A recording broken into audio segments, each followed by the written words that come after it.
Hola, ¿cómo están? ¿Están ustedes de una letra a la palabra? Y hoy quiero platicar sobre un libro verdaderamente maravilloso. Es una relectura, de hecho he hecho un par de relecturas a lo largo de los años y vale la pena mucho recomendarlo. La verdad es que es un libro verdaderamente que mueve el tapete. Es, por supuesto, una obra clásica, Los Miserables de Víctor Hugo. Yo tengo una extraordinaria edición de Planeta con una introducción de Alain Berjat y anotado, es decir, con notas comentado. Pues la verdad es que pues es una edición muy bonita y muy práctica. Sin embargo, hay una infinidad de ediciones y por supuesto incluso hay audiolibros. ¿De qué van Los Miserables o por qué vale la pena leer esta obra clásica en pleno siglo XXI, aunque tiene, pues evidentemente tiene elementos de la novela decimonónica, como no podría ser de otra manera? Es una obra maravillosa. Yo recordé en esta relectura el origen de la palabra misericordia, que es aceptar con el corazón la miseria de las otras personas, y de alguna manera es una obra en ese sentido misericordioso. Es un verdadero retrato de una serie de miserias importantes del París del siglo XIX, pero además es mucho más. La historia ahorita les platicaré muy rápido. Es también un libro de historia de la época. Víctor Hugo se hace grandes digresiones para contextualizar la historia, pero son verdaderamente fascinantes.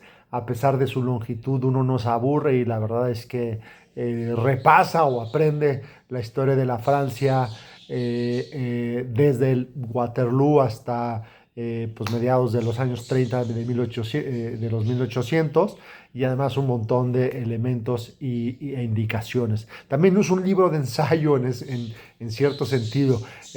Habla pues de muchas cuestiones, es una crítica social, incluso hay una pequeña digresión sobre el caló. Habla sobre una serie de criminales que hablan en caló, y hay toda una reflexión de dónde viene el caló y cuáles son sus características, etcétera. Vale la pena, la verdad es que divierte muchísimo. Obviamente la traducción del caló de los personajes que se hace, pues está el caló español en este caso. Y ahí, bueno, pues hay comentarios sobre las diferencias entre esas explicaciones entre el caló en francés y el caló en español, ¿no? Pero vale la pena. Y la historia es verdaderamente extraordinaria por varias razones. ¿De qué va la historia? El principal personaje, que en principio parecería que es al principio parece que los personajes son muy planos, y no tienen tantos elementos, y que más bien la fuerza de la novela pues está en el drama de las escenas. Es verdad que el drama de las escenas es impresionante. Ahorita platicaré un par de elementos. Sin embargo, los personajes no son tan simples como en otras novelas del siglo XIX.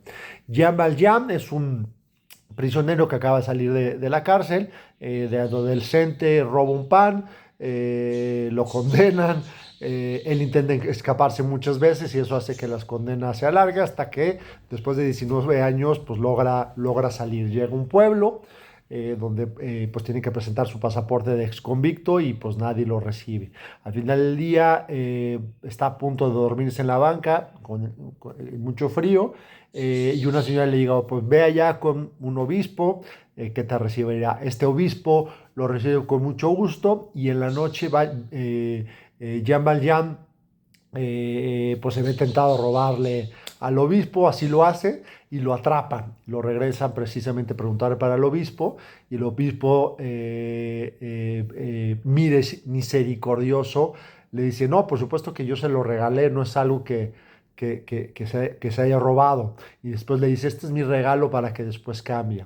Después hay un par de escenas en donde empieza a dudar y al final del día, precisamente por ese trato distinto que le ofrece el obispo, cambia radicalmente. Y a partir de ahí comienza la historia.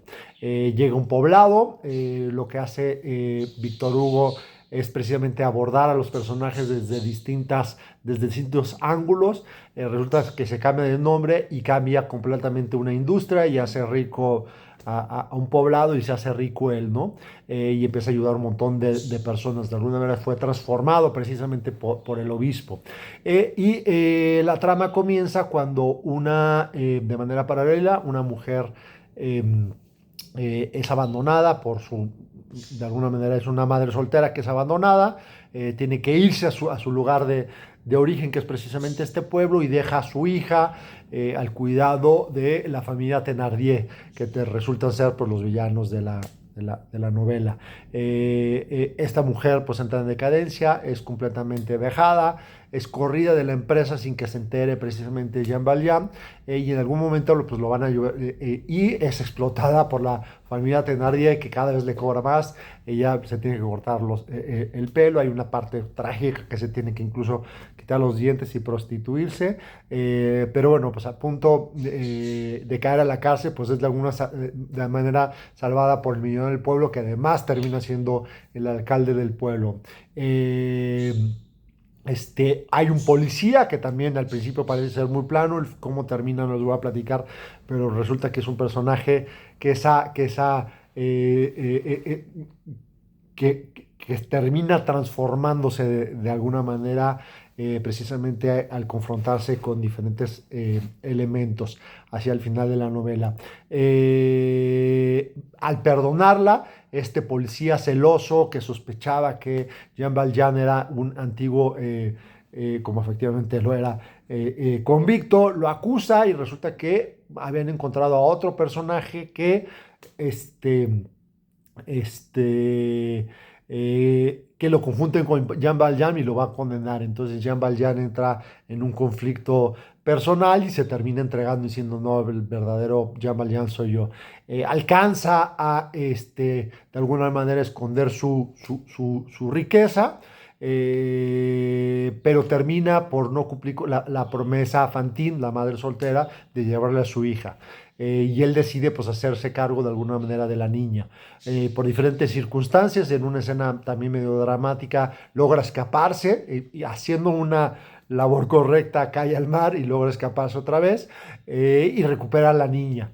Y pues empieza a ser perseguido por dos fuerzas contradictorias, la fuerza de la ley, precisamente por el policía Javert que recién les comenté, y también por pues, esta familia, especialmente el señor Thenardier, que pues le quiere sacar la mayor parte del dinero. Y toda la obra de alguna manera es ese intento de huir, de esconderse, y se encuentran por casualidad, obviamente creada, con estos personajes frecuentemente.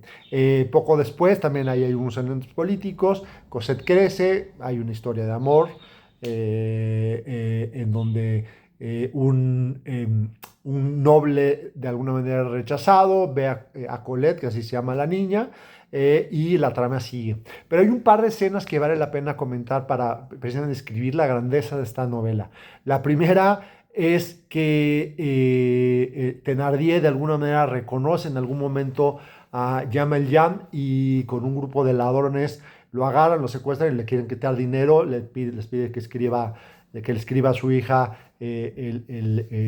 pues una carta mandándole dinero, y el joven, este, eh, por ciertas cosas que no les voy a platicar, había denunciado el posible asalto, pero al darse cuenta de que el señor Thenardier, a quien le debe, bueno, pues les cuento, en Waterloo de alguna manera salva la vida de su padre, aunque en realidad estaba en el campo de batalla robando, pero bueno, en esa sesión de alguna manera lo desentierra y lo salva, y le pide a su hijo, a un luchador de Napoleón, que lo busque y lo recompense. Pues decide no denunciarlo. La policía se habían acordado de mandar una señal, un balazo, para que la policía entra. Entonces durante muchas páginas está entre la casi tortura que hacen de Jean Valjean, la duda que tiene el enamorado, porque precisamente decía, oye, voy a traicionar a Thenardier, pero pues de alguna manera también voy a dejar que maten a el que él cree que es su suegro, y durante muchas páginas la dramatización hace que pues, no te puedas despegar de ese tipo de cuestiones, ¿no? O hacia el final de la novela, bueno, en la última parte de la novela también habla sobre las revueltas del principio de los años 30, sobre las barricadas, el joven enamorado se va a luchar ahí porque sabe que Colette se va a vivir a otro país. Jean Valjean se siente perseguido y de alguna manera quiere irse a vivir a Inglaterra. Y en esa se combinan precisamente los tres elementos que he platicado. Se combina el drama durante mucho tiempo, se combina la crítica social. No hay duda del posicionamiento de Víctor Hugo respecto a la política de su época, pero también hay elementos históricos como muy importantes. La novela se merece un final feliz, medio lo tiene, aunque también tiene un final un poco triste, no les cuento, pero la verdad es que vale la pena aventarse esas casi 1.300, bueno, no más de 1.300 en esta edición, páginas al respecto.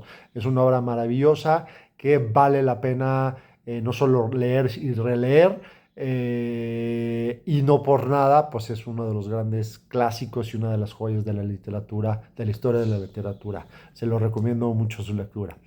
Que tengan una muy buen día, una muy buena tarde.